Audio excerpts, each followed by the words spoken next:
भगवान के प्रिय भक्तों, आप सबको मेरी राम राम। आइए आज हम रविवार की सूर्य भगवान की कहानी सुनते हैं। सूर्य भगवान को सूर्य नारायण भी कहते हैं। संसार को प्रकाश देने के लिए रथ पर चढ़कर नित्य आते हैं। साथ में उनकी पत्नी भी आती हैं।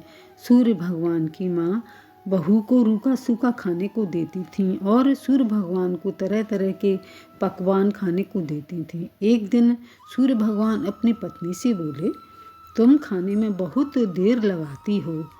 उनकी पत्नी ने कहा, क्या करूं, रूखा सूखा खाने को मिलता है, इसलिए धीरे धीरे ही खा पाती हूँ और देर हो जाती है। सूर्य भगवान ने कहा, मैं अपनी आँखों से देखूंगा तब मानूंगा। एक दिन सूर्य भगवान ने अपनी थाली अपनी पत्नी को दे दी और खुद के लिए दलिया वाली थाली ले ली। तब तो सूर्य भगवान की पत्नी जल्दी ही तैयार हो गई और सूर्य भगवान को खाने में देर लग गई। तब उनकी माँ बोली, बेटा आज तो तुमको बहुत देर हो गई, कहाँ कुछ परेशानी है क्या? सूर्य भगवान बोले, माँ दलिया खाने में देर लग गई। मैया बोली, बेटा गलती हो गई। मैया कैसी गलती हो गई? बहू की थाली में तुमको दे गई और तुम्हारी थाली बहू को दे गई। तब सूर्य भगवान बोले, माँ ऐसी दो प्रकार के भोजन तैयार क्यों करती हो?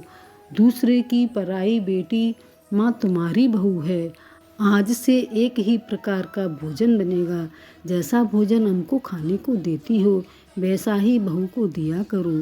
सूर्य भगवान ने माँ को ज्ञान दिया। अब तो माँ को ज्ञान हो गया और एक तरह का भोजन बनाया करे और दोनों को एक सा भोजन दिया करे।